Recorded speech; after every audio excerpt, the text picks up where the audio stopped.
It's been a busy week at the Senate with a screening of ministerial nominees. After a long wait and just at the peak of the Senate going on its annual recess, President Muhammadu Buhari on Tuesday, July the 23rd, forwarded a list of 43 ministerial nominees to the Red Chamber. Hello and welcome to Standpoint. I'm Ibrahim Shita. Since screening of the nominees kicked off on Wednesday, reactions have been trailing it, and this informs our conversation on today's program. So I have joining me in the studio to look at this a former lawmaker and lawyer, Dr. Wumi Bewaji. Thank you so much for coming. Good afternoon. And also I have with me in the studio political analyst Femi Lawson. Thank you so much for coming. Good afternoon, Brian. Right, let me start with you, Dr. Wumi. We'll start our conversation with the latest happening. Now we have 31 of those nominated for ministerial positions, who have been screened. And by the Senate, we have about 12 more to go. What has been your impression, on all of these so far? The impression has been positive. This is how democracy should work. Now we have the National Assembly now made up of, the Senate President is APC, the President is APC. Right. Now you have a synergy between the executive and the legislature. So from what you have seen in the last 3 days, it shows that this government is going to be able to deliver on its electoral promises. Wow. Let me come to you before I go back to you again. Now, for the 3 ministerial nominees, consisting of 14, what do you call them, holdovers. Yeah. So do you feel it would have been tidier and more expressive of presidential election if portfolios have been attached to the names, so that we can correctly decode the symbolism of the appointment and what some of them have done in the first coming? Well, I think beyond, how symbolic it should have been to the system of government that we run, I think there is a need for a deeper analysis and fundamental, demand, questioning by the Nigerian people and even the president himself, President Muhammadu Buhari, about how well these 14 members of the Federal Executive Council who were nominated fared when they were appointed between 2015 and 2019. It is very important for us to ask ourselves as Nigerians how well these ministers performed in their duties in those 14 ministries that they served as substantive minister or minister of state. I think there are more questions to be asked, beyond the fact that there has been a smooth screening process. There have been, what we can call, in the Nigerian parlance, a paddy, screening process in the last couple of days since Tuesday.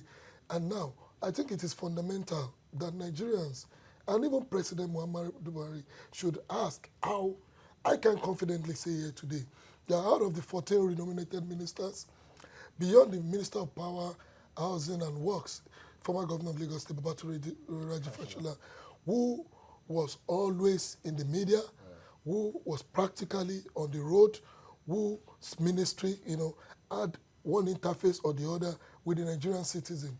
How many of the remaining 13 ministers, could confidently come and give their scorecard to justify this reappointment? Okay, Dr. Wumi, you raised a point, and then I would like you to address this particular one, because some other Nigerians are also saying that the relationship between the executive and the legislature, as we are seeing now, looks like a feature of the rubber stamp kind of a Senate that we're going to be having in this 9th Assembly compared with the 7th Assembly and the 8th Assembly. Do you feel they could have done more than what we've seen? Not at all. When we are talking about the 14 people that have been returned, you are talking of 14 out of 43 they were 36, that left. Yeah. So they were 36. That's okay. The fact that the president has chosen 14 out of that 36 to return is itself a verdict by the president of the level of confidence that he has in these 14 people that he has chosen to bring back into his cabinet. So, and then as far as the issue of whether this is going to be a rubber stamp, not at all. Ahmed Lawan is a consummate parliamentarian. And the way I see it, there is a difference between a rubber stamp legislature and a legislature that is working, that is ready to work hand in hand with another arm of the government, which is the executive. And that's why you feel that the country needs at this moment. That is what we need now to deliver on the agenda of the government. Of course, you look at the 8th assembly that we are talking about. What were they able to achieve in terms of real programs, bringing the dividends of democracy to the Nigerian people? So you can't spend 99% of your time fighting another arm of government and you expected there to be progress. But is that enough to say that they take a bow? You were one of us, looking at some of them who were senators in the previous coming. Now they're saying, yeah, hey, you're one of us, just take a bow and go. Is that enough to test their credentials, or enough credentials for these the appointees? In the first place, even in the United States, if you are holding a government office and you have been screened in recent time and you are put in another department, it is a general practice that you don't go in for a fresh screening. So the 14 people that were returned, in my judgment, should not even have been sent for any screening at all. And for parliamentarians among them, it's a normal practice that an individual who has served in the parliament for a number of years coming back and without any fresh information that he had involved himself in any act that might make him unfit for the office, then I think extending that privilege to them is not too much, because don't forget, the requirement to be appointed a minister is the same as the Constitution says. You must fulfill the same requirement as if you are aspiring to be elected into the House of Representatives. So that is where that is gotten from. So well, it's in perfect order. Well, Femi Lawson, some debates brought up, in this all of the process, were saying that shouldn't there be a kind of disqualification, provision for disqualification in this whole process, in this whole exercise? It doesn't look like anyone is going to be disqualified. That is expected. In the past, we found ministerial nominees appearing before the Senate, and were eventually disqualified on the basis of their inability to conform with certain expectation of the. And we must understand that the process of screening, as required by the law, is not just a ceremony, and should not be reduced to mere formality like we are presently experiencing. Now, do you think that is a formality? Because it has been reduced. Most of them actually talked about what it has actually been reduced even beyond formality, because we have even seen scenarios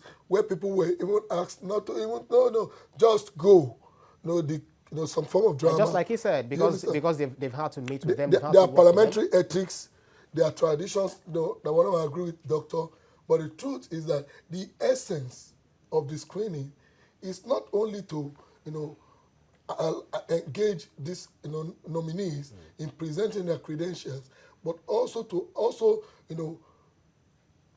give an opportunity not only to the senators but to the Nigerian people to look at how capable these people would be as ministers, as members of the Federal Executive Council.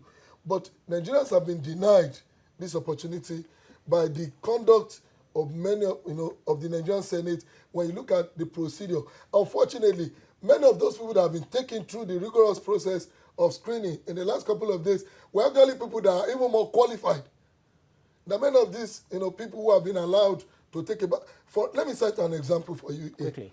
If you have followed the screening I've watched on your TV on a number of occasions, if you look at persons like Mr. Sunday Dare, Dr. Sheikh Patani, who were nominees, ministerial nominees, if you look at their presentations before the Senate, you don't need to be told that these are not only qualified people, they're intelligent, they understand the rudiments, they actually understand what Nigeria presently require. Dr. Obewaji. But in the other case, some of those persons who in their previous positions who by the antecedent are merely known as comic characters, funny characters, or people of questionable characters who should have been questioned enough for Nigerians to really know what they stand for, who they are, have not been screened. We have subjected people who actually have the quality, to represent us in these positions to screening, while allowing people who actually deserves to be questioned to work and take a bow. It's quite unfortunate. You were shaking your head when he was making his own comments. Because quite frankly, I disagree with that with tremendous respect to my friend. Now, no Nigerian has been denied any opportunity.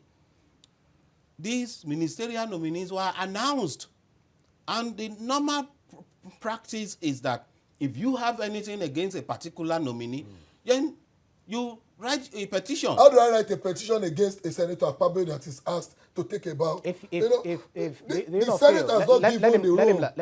Let him land. I will give you The Senate the has time not given to the room. respond. Okay, you write your presentation. You present it to the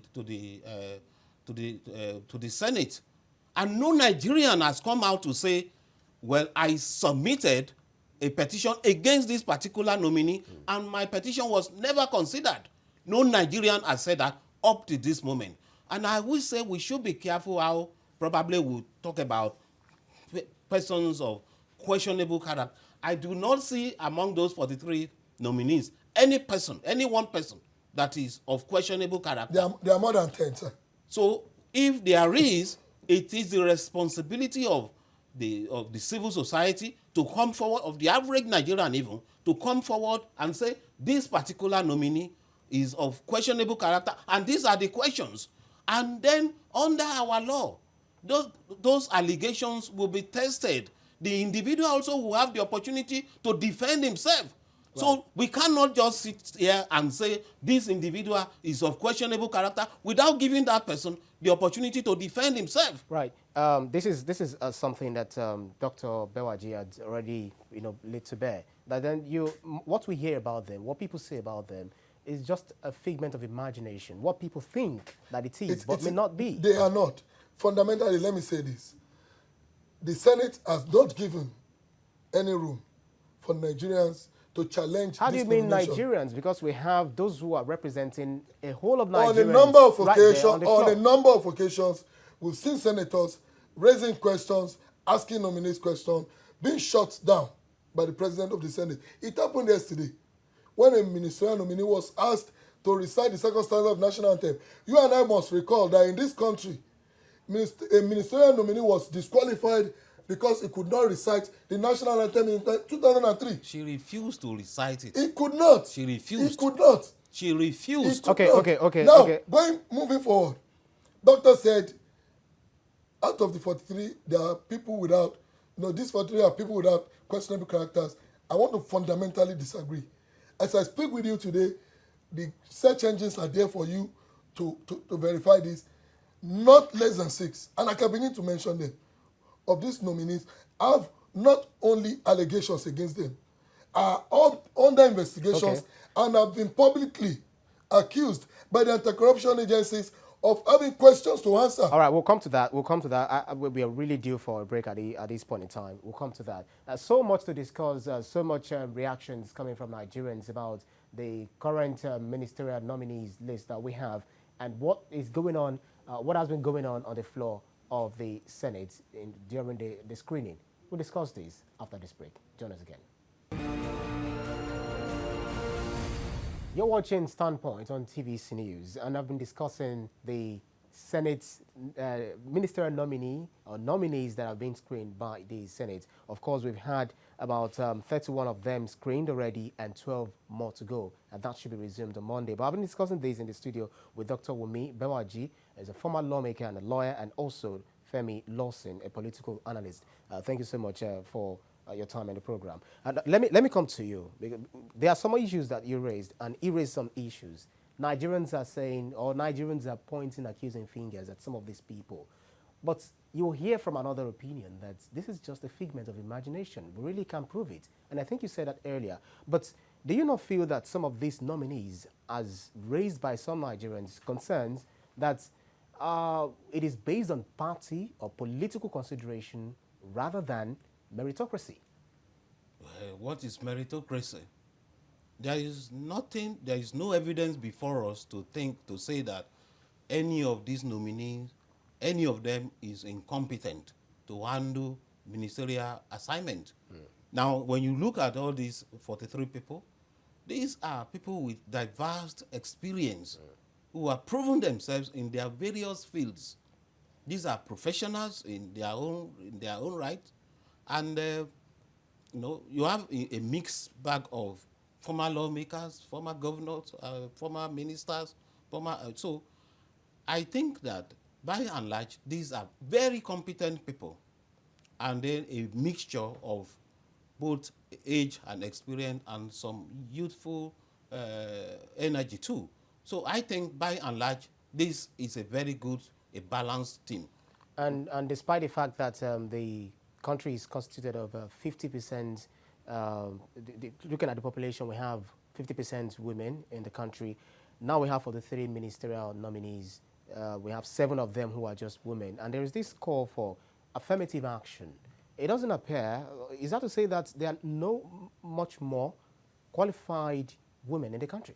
Yeah, well, the gender disparity is lamentable, but I think that is something that the government can still address. So, because I think that, like you have mentioned, the population of women in the country is even far more than 50%. And then when you also talk about people who take active part in politics, the voters are women. Men don't really vote. So what do you think is responsible for their lack of representation when it comes to What is responsible basically is at a particular level, beyond voting. When it comes to voting, of course you find the market women, in any place you go to, you find the market women taking active part. But beyond that, because politics is capital intensive, so you discover that a lot of women are not taking part in the higher levels. So when it now comes to appointment, so few women tend to get the opportunity to be appointed. Right, let me get your impression to these, Femi Lawson. I want to pick a line from what Doctor said when he described these ministerial nominees as experienced, youthful. I listened to President Muhammadu Buhari a lot in the course of the campaign and even after his election. And I want to say that nothing about this present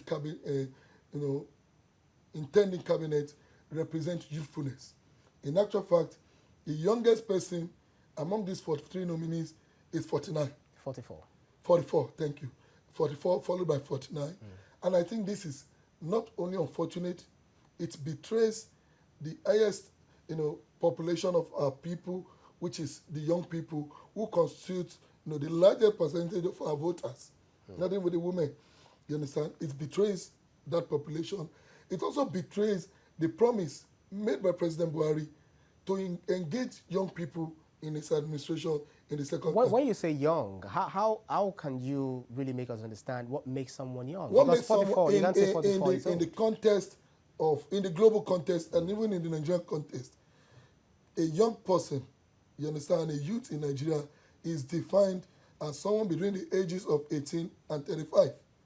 And in this country, we have had people today, the Kwara State House of Assembly, Plateau State House of Assembly, National State House of Assembly, and the State House of Assembly have speakers under age 35. As I speak with you, then nothing stops the president from a list of 43. Are you concerned about the number?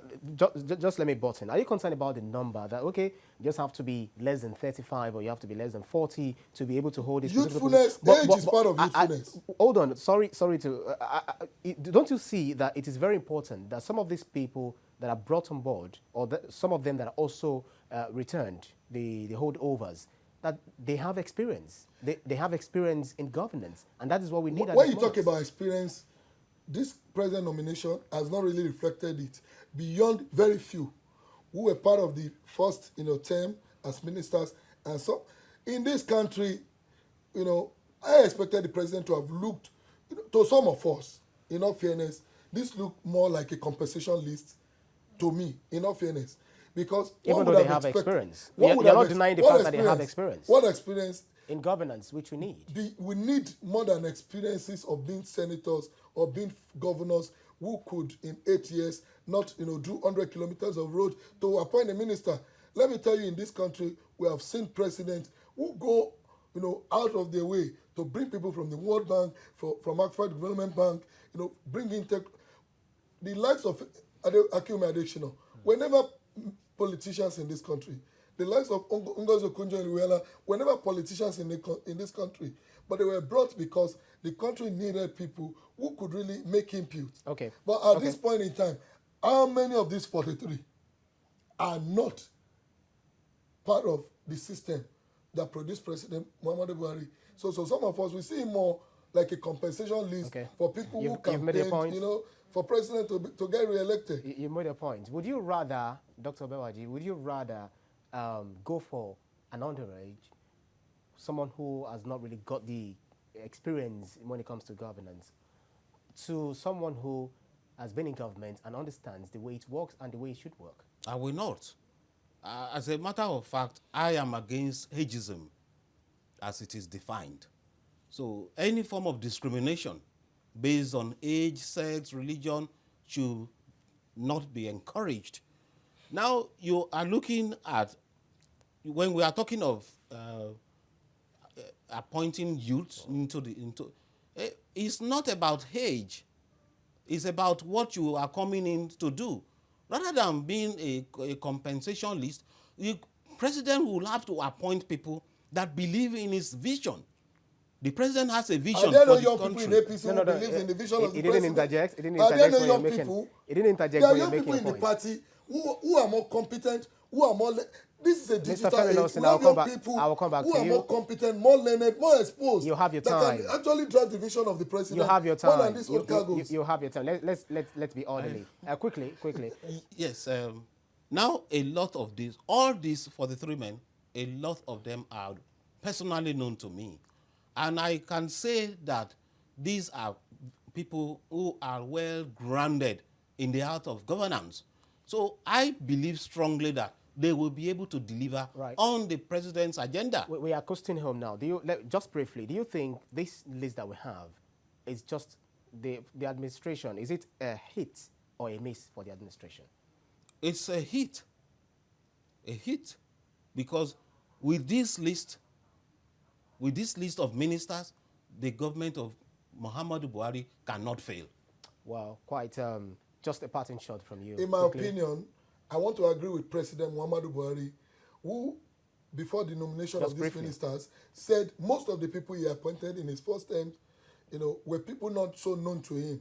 I want to say, and I want to tell Nigerians not to expect anything different, because this set of ministers may be worse than those not known to the president. Wow. But this, to some of us, these are not really the best Nigeria should produce. Well, that's you are entitled to your opinion anyway. Everyone has his own opinion. Thank you so much for coming on the program, Dr. Wumi Bewaji, former lawmaker and a lawyer. Thank you so much. He says it's a hit. And then Femi Lawson, a political analyst, also shared his own view. Thank you so much, Nigerians. It is a wrap on this edition of Standpoint. Thank you so much for watching. You can watch a repeat of this edition by 7:30 p.m. and tomorrow by 7:30 a.m. I'm Ibrahim Shita. Enjoy your weekend. Bye now.